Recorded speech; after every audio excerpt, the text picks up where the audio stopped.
فیض کیا ہے؟ فیض اصل میں ولی کامل کی آپ کی طرف توجہ کا نام ہے، شفقت و مہربانی کا نام ہے۔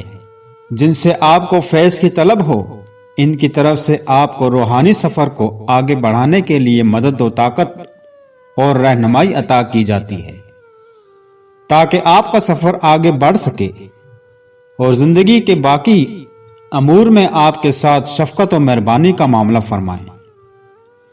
کسی بھی ولی اللہ سے فیض پانے کے لیے ضروری ہے کہ آپ کا ان سے ایسا تعلق ہو جو کسی اور سے نہ ہو، دل میں ایک خاص محبت ہو، وہی محبت آپ کو فیض کے قریب کرتی ہے۔ فیض سے مراد رنگ چڑھنا بھی ہے۔ اگر کسی پہ کسی کا رنگ چڑھ گیا تو یہ یقیناً فیض ہوا۔ طرز فکر اور طرز عمل کا تبدیل ہونا فیض ہے۔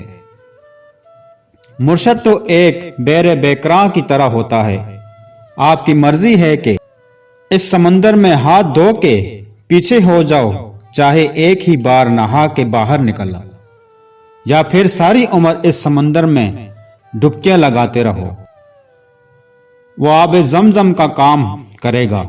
ہم جتنی بار بھی گندے ہو کے آئیں گے، ہر بار صاف کرے گا۔ ویسے لوگ تو ظاہری فائدے کی بات کو بھی فیض مانتے ہیں، لیکن اصل فیض یہ ہے کہ آپ جن سے فیض لے رہے ہو ان جیسے بن جاؤ، مطلب مرشد کے رنگ میں رنگ جاؤ، مرشد کے حکم کو مرید مانیں۔ سالک و عاشق کے لیے لازم ہے کہ وہ مرشد کے دامن کو نہ چھوڑے، کیونکہ مرشد وہ ہستی ہوتی ہے جو طلبگار کو منزل مقصود پر پہنچاتی ہے۔ حضور نبی صلی اللہ علیہ وآلہ وسلم کے فیضان سے مالا مال کرتی ہے، دل میں حب رسول اللہ صلی اللہ علیہ وآلہ وسلم کی شمع روشن کرتی ہے اور ان کی کچہری پاک تک پہنچاتی ہے، اللہ کی پہچان اور معرفت کرواتی ہے، وحدانیت کا جام پلاتی ہے۔